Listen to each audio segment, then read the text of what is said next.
Hello friends, welcome to my video. आज इस video में हम सिंपल इंटरेस्ट, जो कि बहुत सारा एक इम्पॉर्टेंट टॉपिक है सिंपल इंटरेस्ट, उसका बहुत सारा क्वेश्चन सॉल्व करेंगे। देखिए, पहला क्वेश्चन क्या बोला है, what will be the simple interest on a principal of rest 2250 for 5 years eight the rate of 6% per annum.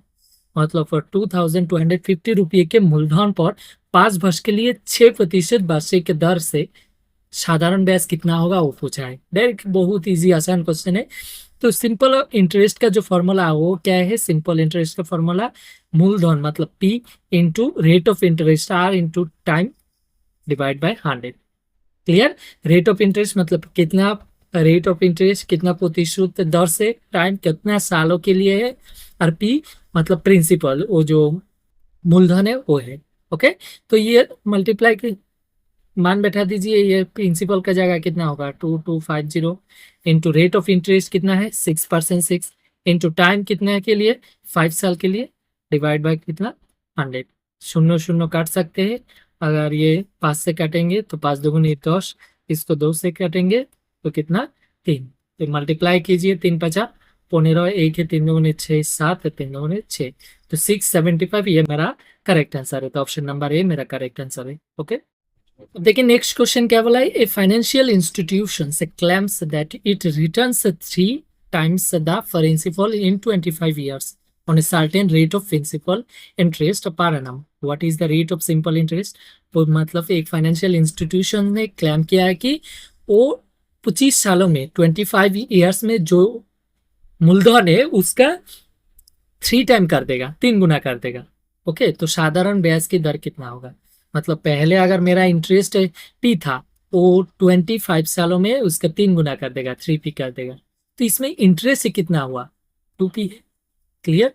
पहले अगर मैं P था, इंस्टीट्यूशन को P इंटरेस्ट मूलधन दिया, तो उसको 3 गुना कर देगा कितना सालों में? 25 सालों में। तो मेरा जो इंटरेस्ट लगेगा इसमें कितना है? 2P है। तो जो सिंपल इंटरेस्ट है मेरा वो 2P है। अब सिंपल इंटरेस्ट का फॉर्मूला अप्लाई कीजिए, P into R into time कितना 25 ईयर्स डिवाइड बाय 100, यही तो फॉर्मूला है, इक्वल टू 2P। क्लियर? अब देखिए P तो कैंसिल, हमको रेट ऑफ इंटरेस्ट से चाहिए, इसमें P ये कैंसिल हो जाएगा 25 से, इसका अगर काटेंगे तो 4×25 100। तो R जो है रेट ऑफ इंटरेस्ट, ये 4 ऊपर चले, 4 दूगुनी कितना हो जाएगा 8। तो ये 8% मेरा रेट ऑफ इंटरेस्ट है। अगर इंस्टीट्यूशन 8% रेट ऑफ इंटरेस्ट से देगा 25 ईयर में, तो अब ये 3 गुना हो जाएगा। तो कितना प्रतिशत हो पूछा है? 8%। क्लियर? अब देखिए नेक्स्ट क्वेश्चन क्या बोला है, if the rate of simple interest in consecutive year is 4% and 5% respectively, then what will be the total amount payable on rest 25,000 in 2 year. मतलब हमको 25,000 इंटरेस्ट में लगाया, कौन सा इंटरेस्ट? सिंपल इंटरेस्ट में। वो जो पहला साल का इंटरेस्ट लगेगा वो कितना 4%, और जो दूसरा साल में लगेगा वो 5%। ओके, तो 2 साल के बाद हमको कितना पैसा रिटर्न करना होगा इंटरेस्ट मिला के, वो पूछा है। तो पहले साल का अगर इंटरेस्ट 4% है तो 25,000 का जो फर्स्ट ईयर है उसमें अगर इंटरेस्ट निकालेंगे तो क्या होगा 25,000 मतलब principal into rate of interest कितना 4% 1 साल के लिए। Okay, divide by 100। तो इसको अगर हम शून्य शून्य काटेंगे, 4 से इसको मल्टीप्लाई करेंगे, कितना होगा 0, 4×25 कितना 100। मतलब मेरा 1000 रुपया इंटरेस्ट है, रेट ऑफ इंटरेस्ट। और जो सेकेंड ईयर के लिए वो भी सेम है, 25,000 into, ever rate second year में रेट ऑफ इंटरेस्ट कितना है 5% है। ओके, तो 5% मतलब 5 इंटू 1 साल के लिए, क्योंकि सिर्फ सेकेंड ईयर के लिए हम कैलकुलेशन कर रहे हैं। ओके, डिवाइड बाय 100, ये शून्य शून्य काट जाएगा, मल्टीप्लाई करेंगे कितना हो जाएगा 0, ये 5 से 5×5 = 25, 5 दूगुनी 10, 12, तो 1250। तो पहला साल में 1000 और सेकेंड साल में कितना है 1250। तो टोटल जो रेट ऑफ इंटरेस्ट कितना होगा 2250 हो गया। Okay, total rate of interest. तो टोटल 2 साल के बाद हमको कितना रिटर्न करना है? हम जो ओरिजिनल प्रिंसिपल था वो कितना था, मूलधन 25,000 और इंटरेस्ट 2,250 रुपये इंटरेस्ट देना है। तो टोटल मिला के क्या होगा 27,250। ओके, अब देखते हैं नेक्स्ट क्वेश्चन क्या बोला है, if the simple interest on Rs 2500 is more than the interest on rest 1500 by rest 360 in 3 year। मतलब 3 सालों में इसमें जो रेट ऑफ इंटरेस्ट लगेगा, सिंपल इंटरेस्ट लगेगा, और इसमें ये 1500 में जो सिंपल इंटरेस्ट लगेगा, क्योंकि ये अमाउंट ज्यादा है तो इसमें जो इंटरेस्ट लगेगा उस इससे ज्यादा होगा। ओके, ये तो कितना ज्यादा है 3 साल में, वो 360 ज्यादा है। तो इससे क्या समझ में आता है, क्योंकि इसमें जो अंतर है, ये अमाउंट के अंतर है, वो अंतर कितना है, अंतर है 1000 रुपया। ओके, क्योंकि ये 2500 है, ये 1500 है, तो इसमें 1000 रुपया का अंतर में जो हमारा 3 साल में इंटरेस्ट है वो कितना है 360।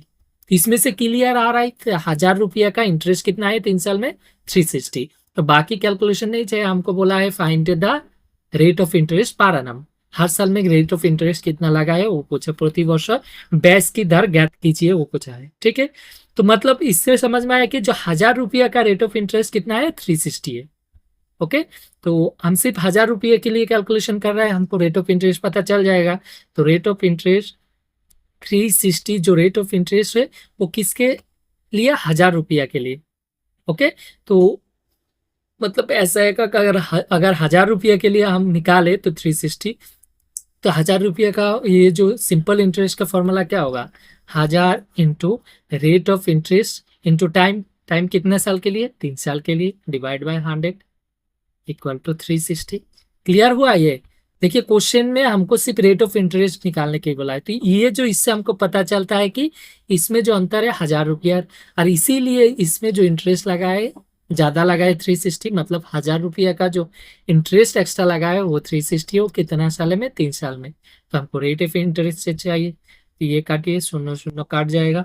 ओके, 3 से हम इधर काट सकते हैं, 3 बार 36।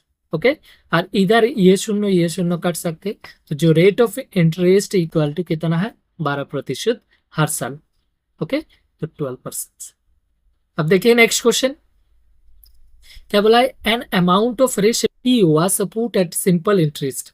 मतलब कोई भी एक अमाउंट है जिसको हम सिंपल इंटरेस्ट में रखा है, किसके लिए 4 साल के लिए। देखिए सर्टेन रेट फॉर 4 ईयर्स, 4 सालों के लिए कोई भी एक अमाउंट पी अमाउंट को हम सिंपल इंटरेस्ट में डाला है। If it had been put at a 6% higher rate for the same period, अगर जितना भी हम इंटरेस्ट में रखा है, लेकिन अगर हम 6% अधिक से रखा होता, अगर इसका जो हर साल जो इंटरेस्ट लगेगा वो अगर 6% अधिक होता, क्लियर, तो उसके it had fetched Rs 600 more interest. अगर 6% हम ज्यादा इंटरेस्ट से लगाते तो 600 और ज्यादा इंटरेस्ट मिलता। देन फाइंड द 2.5p, इसका वैल्यू निकालने के लिए बोला है। तो सिंपल इससे आपको पता चल रहा है कि जो अमाउंट है उसको अगर हम 6% ज्यादा रखता, कितना, वो 4 सालों के लिए, तो हमको 600 ज्यादा मिलता। तो इसका मतलब क्या है, पी का जो 6%, बाकी 6% वो कितना है 600 है, वो 4 सालों में। क्लियर, तो हम अमाउंट पकड़ लीजिए पी, और वो जो इंटरेस्ट है 6%, और जो रेट ऑफ इंटरेस्ट मेरा मिला है कितना है 600। क्लियर, तो ऐसा है, अगर मतलब 6% अगर अधिक होता, तो देखिए ये जो 600 इक्वल टू क्या है, P into rate of interest कितना 6% अगर अधिक होता, 6 इंटू कितना सालों के लिए 4 सालों के लिए, डिवाइड बाय 100। ओके, तो आप कैलकुलेशन कर लीजिए, 6 से इसको काटेंगे तो 6 के 6 100, 4 से इसको काटेंगे तो 4 25 100, ये 25 इधर जाएगा तो मल्टीप्लाई हो जाएगा, तो 25 के 25 तो 0, ये है पी।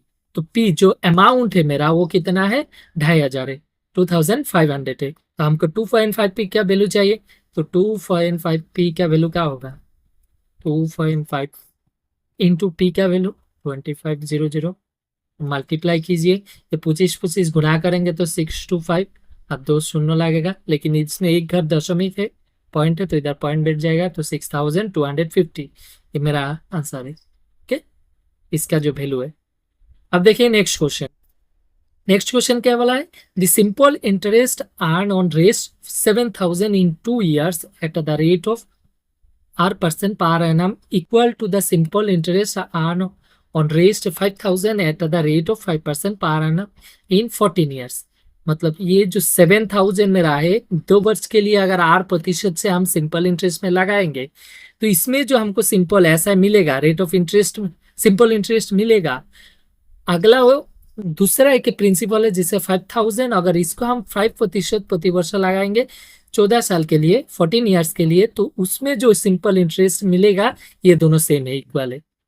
क्लियर क्वेश्चन में? तो आर का मान क्या है, इसमें जो आर का मान क्या है, मतलब इसमें पहला कंडीशन में जो मेरा सिंपल इंटरेस्ट मिलेगा, इसके बाद जो दूसरा कंडीशन में सिंपल इंटरेस्ट मिलेगा वो दोनों इक्वल है, तो हमको आर का मान चाहिए। तो पहला कंडीशन में सिंपल इंटरेस्ट का फॉर्मूला क्या होगा, मूलधन 7,000 इंटू रेट ऑफ इंटरेस्ट कितना सालों के लिए, 2 सालों के लिए 100। सेकेंड कंडीशन में वो दोनों इक्वल होगा, सेकेंड कंडीशन में सिंपल इंटरेस्ट फॉर्मूला क्या होगा, 5,000 इंटू रेट ऑफ इंटरेस्ट क्या है 5 है, और कितना सालों के लिए, 14 सालों के लिए, डिवाइड बाय 100। क्लियर? बहुत सिंपल है, दोनों इक्वल है, मतलब दो कंडीशन अलग अलग, हम दो मूलधन को अलग अलग सिंपल इंटरेस्ट में लगाएंगे तो इसमें दोनों जो सिंपल इंटरेस्ट निकलेगा वो दोनों इक्वल है। तो लिख लिया, अब काटा गया, कैलकुलेशन कीजिए, 100 काट जाएगा, इधर 3 गो शून्य, ये भी काट जाएगा। ओके, हम ये 7 से इसको काट सकते हैं, 7 दूनी 14, ये 2 से 2 काट सकते हैं। ठीक है, तो मेरा बचा कितना है, आर इक्वल टू 5, सिर्फ सॉरी 5 इंटू 5, और एक 5 बचा है तो 25%। तो आर जो है वो कितना है, 25% है। क्लियर? अगर इक्वल का इस साइड दोनों ऊपर में है तो आप ऊपर ऊपर काट सकते हैं, नीचे नीचे काट सकते हैं, ये कैलकुलेशन का रूल है। अब देखिए नेक्स्ट क्वेश्चन क्या बोला है, simple interest received on a sum at the rate of 8% per annum is 2/5 of the sum, what is the time period. हमको टाइम पीरियड पूछा है, बोला कोई भी एक प्रिंसिपल है उसमें जो सिंपल इंटरेस्ट लगेगा 8% के हिसाब से, वो कितना सालों में उसका 2/5 टाइम हो जाएगा, मतलब जो सिंपल इंटरेस्ट होगा वो कितना सालों में उसका 2/5 टाइम, मतलब अगर मेरा प्रिंसिपल पी है तो उसका 2/5 पे हो जाएगा, ये हो जाएगा कितना सालों में वो पहुंचा है। ओके, तो ये सिंपल इंटरेस्ट का फॉर्मूला क्या है, मूलधन into rate of interest 8 into time divide by 100 equal to जो सिंपल इंटरेस्ट हो जाएगा कितना, 2/5 पी। क्लियर? अब देखिए काटा, 5 से इसको काटेंगे, 5 20 को तो कितना 100 है, 2 से इसका अगर काटेंगे तो ये कितना है 4 है, 4 से फिर इसका काटेंगे 4 5 20 है, तो जो और ये पी कैंसिल है। ओके, 85 इधर चला जाएगा तो ऊपर हो जाएगा, तो टी इक्वल टू कितना है 5 ईयर्स है, मतलब 5 सालों में 5 ईयर्स में इसका जो कोई भी एक मूलधन पी जो है ये उसका 2/5 टाइम हो जाएगा 8% प्रतिशत हिसाब से। तो आंसर का करेक्ट कितना है 5 ईयर्स से। ओके, अब देखिए नेक्स्ट क्वेश्चन है, नेक्स्ट क्वेश्चन क्या बोला है, simple interest received by a person in 10 years on a principal of Rs 8,500 is 180% of the principal, what is the annual rate of interest. मतलब एक व्यक्ति द्वारा मूलधन जो 8,500 रुपये मूलधन पर 10 वर्ष में प्राप्त साधारण ब्याज मूलधन का एत प्रतिशत है, तो वार्षिक ब्याज दर कितना है, रेट ऑफ इंटरेस्ट कितना है, मतलब 10 सालों में उसका 180% हो जाएगा, जो मूलधन है वो मूलधन 180% हो जाएगा। तो क्वेश्चन के हिसाब से सिंपल इंटरेस्ट जो ऐसा है वो क्या होगा, 180% माने 180/100 कितना, जो मूलधन है उसका, तो मूलधन कितना है 8,500, इसका 180% हो जाएगा, प्रतिशत मतलब 180/100 हो जाएगा नीचे। अब देखिए काटिए, तो ये जो हो जाएगा 180 इंटू 85, ये है मेरा सिंपल इंटरेस्ट, कितना सालों में, 10 सालों में। ओके, तो 10 सालों में, तो रेट ऑफ इंटरेस्ट कितना लगा है वो पूछा है, तो रेट ऑफ इंटरेस्ट का फॉर्मूला क्या है, प्रिंसिपल कितना है 8,500 into rate of interest, time कितना है 10 साल, डिवाइड बाय 100, यही सिंपल इंटरेस्ट का फॉर्मूला है, इक्वल टू कितना है, तो ये है। अब देखिए काटिए, ये शून्य शून्य हम काट सकते हैं। ओके, और इस दोनों शून्यों को हम काट सकते हैं, ये 85 ये 85 काट सकते हैं, तो मेरा बचा क्या है, आर इक्वल टू बचा है सिर्फ 18, तो कितना प्रतिशत लगा है 18%, जो रेट ऑफ इंटरेस्ट लगा है 18%। बहुत सिंपल है। बोला है 10 साल में उसका 180% हो जाएगा जो इंटरेस्ट है। तो वो 180% इंटरेस्ट निकाल लीजिए, इसके बाद फॉर्मूला यूज कीजिए, हो गया। अब देखिए नेक्स्ट क्वेश्चन। नेक्स्ट क्वेश्चन क्या बोला है, at what annual rate of simple interest will a sum of money become 5 times its initial value in 18 years। मतलब इनिशियल में कोई भी अमाउंट है, सपोज पी है, तो उसमें 18 ईयर्स में वो 5 टाइम हो जाएगा, मतलब 5 पी हो जाएगा। ओके, तो इसमें जो इंटरेस्ट लगा, इंटरेस्ट मिला है वो कितना, 4 पी, क्योंकि पहला मेरा अमाउंट था पी और 18 ईयर्स बाद हो गया 5 पी, तो इसमें इंटरेस्ट क्या है, 4 पी। ओके, तो कितना इंटरेस्ट में वो पूछा है, कितने 18 वर्ष में धनराशि आपने प्रारंभिक मूल्य का 5 गुना हो जाएगा, कितना वार्षिक दर के हिसाब से वो पूछा है। ओके, तो सिंपल इंटरेस्ट क्या है मेरा, ऐसा जो है वो कितना है, 4 पी। क्लियर, इस कॉन्सेप्ट से अगर मेरा मूलधन पी है और 18 साल के बाद वो 5 टाइम हो जाएगा, मतलब 5 पी, तो इंटरेस्ट कितना हो गया, 4 पी। ओके, और एक तो पी तो मेरा ओरिजिनल है, तो ऐसा क्या फॉर्मूला अप्लाई कीजिए, P into rate of interest पूछा है, आर इंटू कितना साल, 18 साल, divide by 100 equal to 4 P.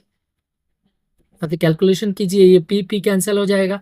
Okay, बाकी देखिए आर इक्वल टू ये 4 इंटू 100 अगर ऊपर चला जाएगा और नीचे कितना है, 18 है, इन 2 से काटेंगे, ये 2 दूगुनी 4, इसको 2 से काटेंगे 9, तो ऊपर कितना है 200/9। तो इसको कैलकुलेशन कीजिए, कितना होगा, 9 दूगुनी 18, 2 है, 9 दूगुनी 18, फिर 2 मतलब 22.22। तो इसमें हमको पूछा है कि निकटतम पूर्णोक्त संख्या, मतलब नियरेस्ट इंटीजर पूछा है पूरा, इसमें जो आंसर है वो इंटीजर में होना चाहिए, तो नियरेस्ट का से 22, तो ये मेरा 22% करेक्ट आंसर है। ओके, तो अगर आपको वीडियो पसंद आए तो लाइक एंड शेयर जरूर कीजिएगा। इसी तरह और वीडियोस के लिए, वो मैथ के लिए, मेरे चैनल को सब्सक्राइब कीजिए।